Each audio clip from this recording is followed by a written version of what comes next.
Good morning, girl. It's Sunday morning. Time to take a break.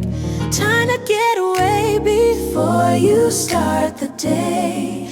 Get informed, have a laugh, shed a tear. This time is for you. Good morning. Good morning. Good morning, girl. Good morning, girl. I'm Courtney Hicks. Thanks so much for being here. I appreciate you, especially as I, figure this podcast life out. It is not for the weak, let me tell you. And thanks for rocking with me as I move through it. I can tell you that the intention, the inspiration behind Good Morning Girl was to bring us together. There are times when we have to take some time for ourselves, that me time. But I also feel it's necessary to take some we time to connect, to come into community, to say, hey, I see you. I've been where you are, and this is where I am now, and this is how it works for me, and this is what you might want to think about. And just opening ourselves up to different conversations as we all move through what we call life. And I've been around celebrities for over 30 years now by way of my time in radio and hosting television, even being a news anchor. And the celebrities, we love them, we celebrate them. They have some amazing platforms. But over the years, the stories that stick and stay with me, that have stuck and stayed with me, are the ones that come from just everyday folks. I want to say regular, but I don't want to, demean anybody, but just everyday folks who are moving through life and still making it happen despite the unexpected things that happen, the challenges that happen. You're still making it happen. I think those are the best stories. And when I scroll across social media, if somebody catches my eye, if a sister catches my eye, I go straight to the DMs. It still goes down to the DMs where I extend an invitation to be on Good Morning Girl. And thus far, everybody has accepted. So I got some folks lined up, and I'm so excited. I'm really excited about this conversation because we're going overseas, baby. We're taking it worldwide, a little global. Uh, you see fitness trainers, personal trainers, all day, every day. But what amazed me about this young lady is that she took it to another level as far as how she coaches and some of the tools that she came up with to help us, live healthier and, maybe come into the bodies and changing our bodies. And I really felt that that set her aside. So I'm looking so forward to this conversation. Are you ready for some we time? You ready to get to the good? Let's go. Good morning, girl.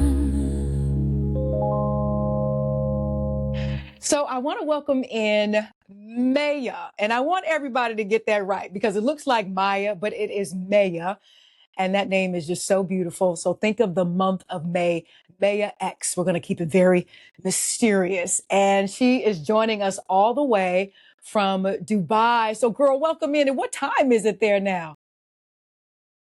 It is 7 p.m. So I'm from the UK originally, but Okay. this difference now is 3 hours ahead, so it's not too bad. Not too bad, not too bad. Well, welcome in. It is so glad. I'm so happy, really. I'm glad and happy to have you here. As I often do, I scroll on social media, and the whole point of creating this podcast was just to talk to regular but not regular girls about everyday life. Girls who are just doing some extraordinary things. Sometimes we think of podcasts and the guests having to be these big super duper stars, and me being in radio and television. I've been around them, but I want to talk to everyday folks. I want to talk to the folks who pop up on my timeline.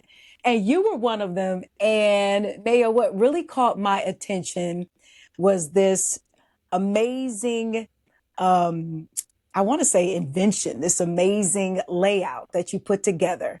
And we'll definitely get to that. But I think that's what made you stand out, because you see all kind of fitness gurus and trainers, and I can help you, get this dream body or put your life back on track. But you've taken it even a step further because you are training and mentoring and teaching specifically to the culture. And I think that's what sets you aside. And that's why I just had to have you on my Good Morning Girl podcast. So welcome in. Thank you. What an intro. I need that on a t-shirt. Yeah, absolutely. So let's talk a little bit about the beginning, because if folks follow you, and I'm sure they'll be following you now, it kind of started off with this personal plight to pull yourself up from a little depression. Life wasn't going as expected, and a lot of us, we deal with these ups and downs, is this ebb and flow of life. So talk a little bit about how that period in your life kind of led you to the whole, fitness path.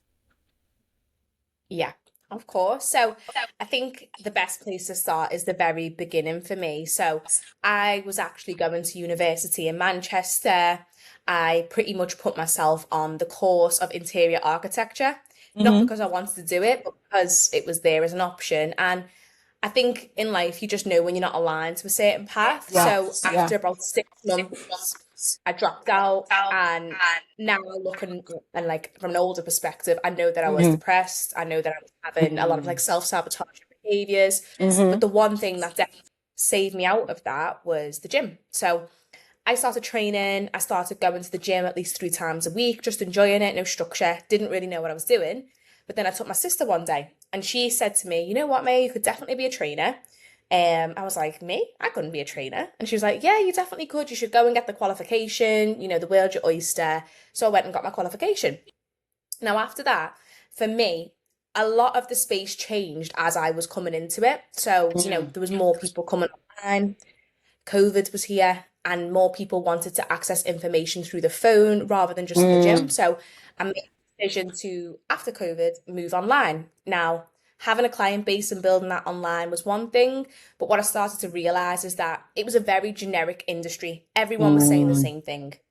Everyone was opting for the same plan, but we Mm-hmm. have women of all shapes, sizes, ethnicities, and they're not being considered. So through the years and since obviously building my community, I am now a cultural coach. So my job is to help women from cultural backgrounds not just get in shape or lose fat, but make a lifestyle out of fitness. And that is definitely how I see it for Yeah, myself, because that's exactly what I am. absolutely. I love that. So can you pinpoint like this moment, this epiphany where it was like, oh, this is what's missing, that began to put you on that path to be very specific with our culture. Yeah, so it was actually really interesting because I remember I was inside of another coaching community and I was a coach for somebody else. And I was getting a lot of ladies, Muslim ladies, coming to me, right? Because we were in a certain area. So Mm-hmm. a lot of people from that community wanted to sign up for our services. And she said to me, Maya, what am I going to do at Ramadan? Like, how am I going to actually do this in Ramadan? Like, I don't understand. You're telling me to do this cardio or that cardio and this movement. And I was like, I'll learn about it. So I basically went and asked her for the education around Mm-hmm. Ramadan, how it was approached, Eid, the fasting windows, and put my lifestyle hat onto it. And after that, I was like, imagine how many people must feel the way she feels looking at these generic fitness Mm-hmm. programs. And then I was like, you're a walk and talk and experience of that, Maya. Like, you grew up in a mixed heritage household. You know how different the foods can be. You know that Yep. religious occasions come up. And then it was like an obsession. Like, okay, how do I relate all of these things back to fitness in a way that Mm. makes women feel seen and heard? It was that moment when I said, I'm a cultural coach. Wow. Wow. So I love this because one of the reasons why I wanted to invite you in and really am enjoying talking to you, accent and all, is this is really like it's a global conversation, but at the same time, it's still very personal. No matter if you're training a woman of the culture in the UK, Dubai, or here in the States, we're definitely not a monolith, and we all, culturally we're one, but then there are differences and challenges within the culture. I would say here in the States, in particular, when you talk about African American women, it's always been our struggle with our foods, the soul food, and cooking it with love. And I never thought about how challenging it could be. And there's Muslim sisters here too, but I never thought about how challenging it could be to maintain your fitness, maintain the demands of, eating on time and proper nutrition with something like Ramadan, which in that particular faith, you don't eat for a while. And it's so interesting because during Ramadan, you see a lot of the Muslims kind of now taking light to that. Like I'm struggling, but I'm making it happen.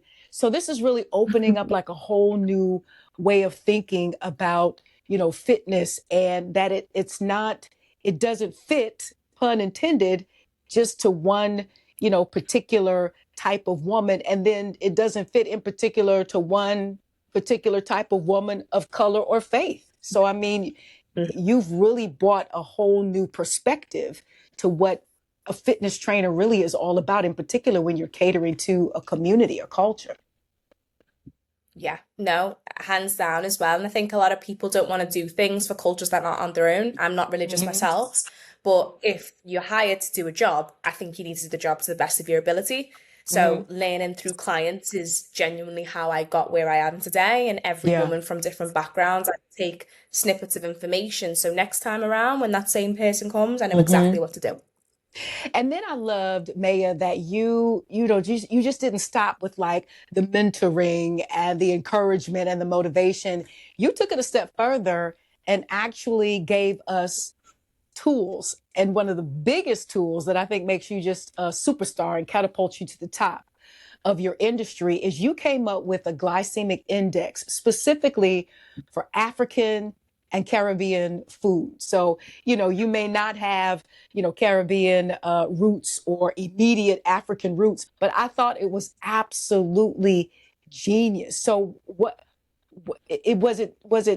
was it the training and the relationships with these women and your clients where you had to take the thought even further and expand that capacity and say, okay, now I need to apply some tools here. I need to help define how we, go about moderating and choosing what we put in our bodies. I think it's just genius, girl.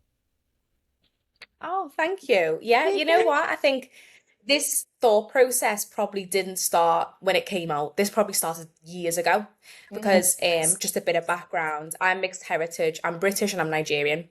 So one thing I noticed within my dad's culture and his side, and also my mum's culture, is that health conditions were such a big conversation, and diabetes is such a big conversation within those communities too. And that is for Black people, Southeast Asian people worldwide, right? So when I'd have conversations around food with women who were starting just so didn't want to end up in that position, a lot of them were interested in discussing things around insulin resistance if they had PCOS, or just looking at the blood sugar levels.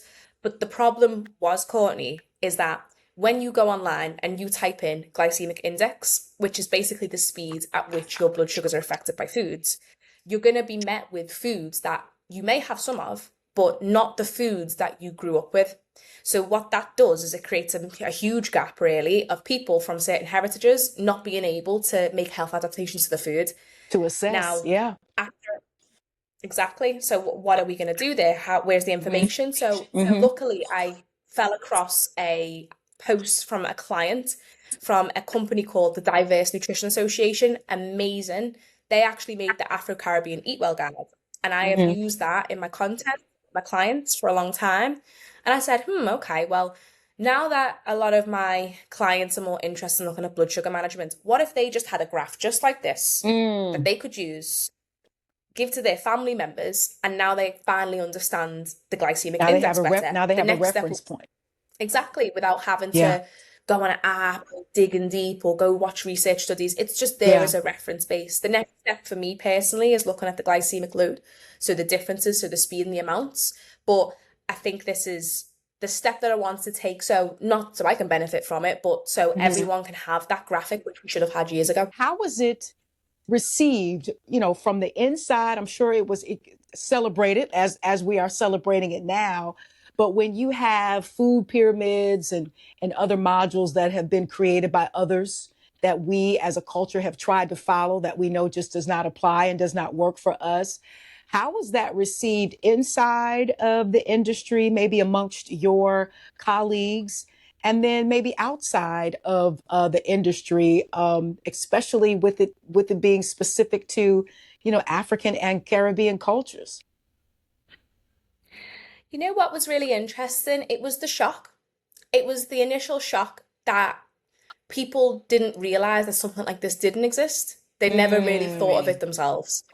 And I think it was the same for me because I actually launched it to my clients first. It was because one of my clients, Sharice, she was actually on medication. She wants to understand the blood sugar management a bit better. And she was just like, I just wish it was easy to find these foods and know where they landed. So I was like, don't worry, I'll do it for you.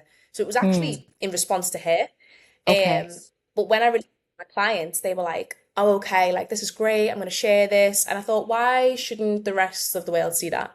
But the Yeah. shock, anyway, was how uneducated people are around foods, how we consume them daily, we buy them daily, but food in itself is such a confusing subject, especially cultural meals, that this has overwhelmed someone or made them think, whoa, I've been thinking about foods Hmm. wrong, right? So Hmm. Hmm. it was praise, but it also, I think it just opened up a bit more of a conversation after that, then, like, why don't we have Yeah. this information already?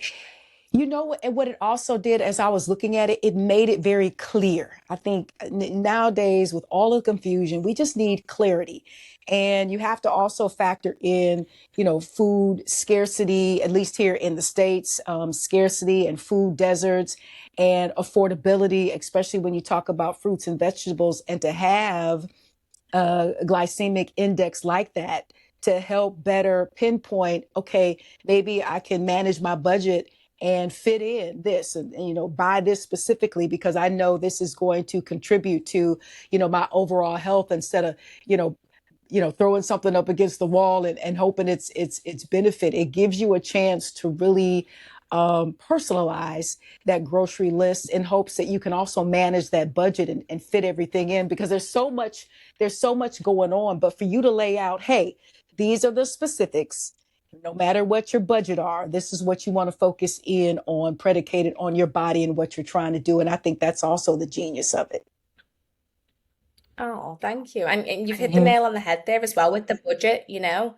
Like, even I think America and the UK are one of the same. I think we get sold a lot of marketed products in the food industry that look good, Hmm. that market Yep. well, but aren't Hmm. actually the best for our health. Not everything needs protein in. Hmm. But when we're here now, and there's cultural foods and you go Yeah, to your family members' house and you want to enjoy something, you deserve to know that this isn't unhealthy. This is how that's you right. actually look at it differently. And to be fair, those ingredients are usually cheaper and last a lot longer anyway. Hmm. So, yeah. Yeah, yeah, yeah. So let's talk a little bit about your clientele across the board. You're from the UK. You're living in Dubai. I'm assuming you've had some experiences here in the States, maybe. Across the board, what do you see as far as women of the culture are concerned and the health challenges, body image? What are sort of kind of the similarities? And then what would be the differences, predicated on over there versus over here? I know for us, we just want this, I feel like it's gotten into, we kind of fluctuate depending on what we think the guys want sometimes, or depending on how heavy the competition is between the ladies. Because for a while it was the Mhm. BBL, honey, and now we're moving back into maybe this natural thing. But then there is still a lane for the va va va voom. I know for me, I started off very, very heavy as a kid and a teen. And then I didn't come into where I am now until maybe about 40. And then you go up a little bit and you come down. You got menopause. You got all these factors going on. So for me, it was just maintaining. I wanted to shift my body to say, okay, we're not going to go under here. We're not going to go over that. Over that, being in front of the camera, I look like Jessica Rabbit times 10 because I'm standing next to these very up and down ladies. And then, if I go under, then I kind of lose my curves a little bit. And I like my little butt when it comes out a little bit. So talk a little bit about what you witnessed with some differences between the countries, because find it so fascinating that this is like a global conversation, if you will. Yeah, of course. I think The one thing that is similar with all the women I've coached is that they want to improve, whether that's their physique, whether that's their health. I think, Mm-hmm. to be fair, my experience, age for women is a very big shift of what they want. Because Uh-huh. when I believe, and when I was very young, it was all about aesthetic. But as I've Mm-hmm. got older, it has been about lifestyle and a Right. combination of both for journey. I Mm-hmm. think the differences that I've noticed across the board is beliefs around food, Mm-hmm. because a lot of the things that we know about food and how we consume them, our food hygiene, is based Yeah. around our early days. And a Mm-hmm. lot of women are in their 30s, 40s, 50s with habits that they've carried since they were 10 years old. So Mm.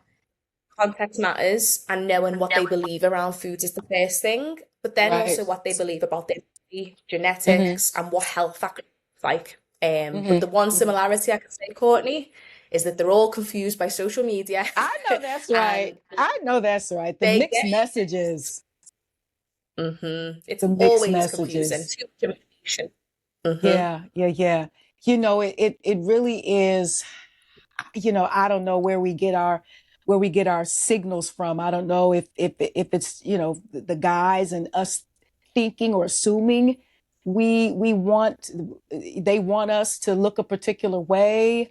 You know, I don't know, but I do know that you have to figure it out for yourself. And I feel it starts with confidence in yourself and really, really appreciating what it is you've been blessed with, even if you don't like the way something kind of looks or is kind of comes together, you know, on your face or in your body. You have to start with, the fact that you are human, and it is an amazing creation. You know what I'm saying? The way the body works. And I say that only because I've had health challenges, near death, and I had to kind of stay conscious through all of the testing. And so the blessing in that is I was able to see internally how the body works, because they couldn't fully sedate me. So I could kind of see all these machines in the operating room that are connected to your body. What happens when you take a breath, when your lung moves, when your heart moves. It was crazy. And so, yeah, I may not like the way my eyes sit on my face, or my nose is to this, or my butt is to that. But, when you break that all down, just and able to appreciate holistically the fact that you have this incredible machine, this incredible creation, it sort of kind of helps you move past that a little bit. If you want to improve it, that's fine. But you got to start with, you are amazing with what your body has been designed to do. hmm Yeah. Exactly. And I think, you know what, it's experience. Like, if you've, I think everything has a consequence, right? Hmm. And people don't respond until the consequence is there sometimes. And especially when we're looking at things to do with health around foods and exercise, like, it's a luxury to be able to move as mobile as you are right now and Hmm. eat to the level that you Yeah. can, because you have to remember that. Even me, when I was visiting Nigeria in November, and the differences in life and approaches to food and movement, it shocked me, because I was like, wow, Hmm. a lot of these things that I have are a luxury. And moving to Dubai, even that tenfold, you've got to think that a lot of people don't have access to this type of stuff. So Yeah. it's our job and our responsibility to nurture our own health. Yeah. And with that confusion, with all the mixed messages, as an expert in this industry, where do we start? Where do you think we start when we say, okay, enough is enough. I need to really shift and change. I've got a lot of my colleagues and my peers coming into menopause. I've got a lot of mentees who, their bodies are changing after babies and things of that nature. So, generally speaking, where do you start? Mm. I think it all starts with mindset first. And the first mindset that I always like to have from every single client I coached is, you need to see this long term.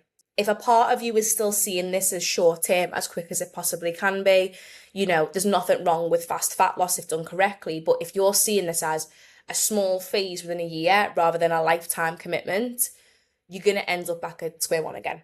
You are going to Hmm. end up back in a position where you've gained or regained weight, you're not healthy, you're not feeling happy, because you've always tried to rush something that was lifelong. Hmm. So if I was anyone who was willing to start a fitness journey or a nutrition journey, stop putting these time frames on yourself and see it more of a way of living. And I think Hmm. truthfully, women would be so much happier if they did, because we Yeah. are sold every day and they're making more money off you being confused. That's what a lot of people don't Oh, get. Like, we are manipulated by media, oh, these brands. So if you go away from it, you save money and you're a lot yeah. happier in yourself. Yeah. Yeah. I totally agree with that. So I know you're there in Dubai, and a lot of us are watching here in the States. But we all know that technology can connect us in ways that we couldn't even fathom years and years and years ago. So if we wanted to, reach out and get familiar with you and your program and your style of mentoring, what is the first step to sort of kind of get in touch with you? Are you taking new clients? Do you do a little consulting, if not the very hands-on involved mentoring? Yes, of course. Yeah, everything I do is one-to-one with my clients, and I always like to have an initial conversation with every single woman. You can find me on Mentored by Maya on Instagram, same on TikTok, same on YouTube, and we also have mentoredbymaya.co.uk, where the glycemic index is to download. Into this next couple months, I am actually running a 5-day lifestyle challenge, which will be Ooh. open for anyone to join across the world. But this will be the 5 key steps that I like to give to women to kickstart a Okay. lifestyle change. So they can see results in the best way possible. Yeah. And if you missed that, I'll make sure I tag and collaborate and everybody will get all of the information. So I gotta ask, ma'am. So your life started in the UK and you are over in Dubai. How did you get to Dubai, girl? Like, obviously you moved there, but I'm just saying, as much as you want to share, what is your how did you get there and what is your life like? Honey, I don't know if I can do that. Courtney, if I'm being Girl, so real, I'm going to be very honest. It was the tax. The tax in the UK was crazy. So, really? more sun, more sea if I want it, even though it's not real sea. A better life, and being able to just get out of my comfort zone was the goal. Okay. But I'll be honest with you, I wanted to save some money as a business I know owner in that's the right. UK. I It's know that's right. difficult. So how long have you been in Dubai? So this is actually my 6th month. In Okay. 2 days it'll be 6 months here. But honestly, if I'm being real, my dream has always been to live in Brazil, but it's just too far. So I settled Yeah. for Dubai. I Nice place to love it. settle I for. love it. So what do you think have been like your biggest adjustments? You've been there just about 6 months or so. What do you think have been your biggest adjustments, biggest realizations? Okay, this is, maybe shocker or something like that. Yeah. So what's really interesting is, I know obviously in America there is a big support system. Everyone wants to kind of see people grow and do Yep. well, and very motivational. It's not like that in the UK. It isn't.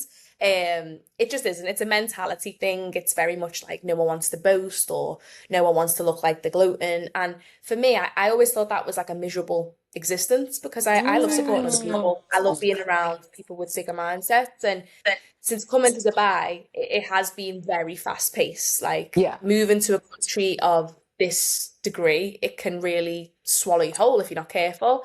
But it's been beautiful because I'm connecting with a lot more cultures, which is one of my biggest passions. I'm Yes. around the other side of the world, so I can go to Bali or Thailand and see more of that. I want to go back to the Philippines. So it's just an experience now where I've got no commitments, no kids, so I might as well. You know what? So salute to you. I love the boldness of that, the fearlessness of it all. Because I remember, back in the very early years of my career, I was in East Lansing, Michigan, which is a small college town, if you will, and I got a call to come to Chicago, which is like the third largest city market in the country. And I packed my bag and I was up. And I remember my sweet daddy, bless his soul, he's like, "Don't you think you're moving a little too fast?" I was like, "Hell no, I'm out of here." So I honor that in you.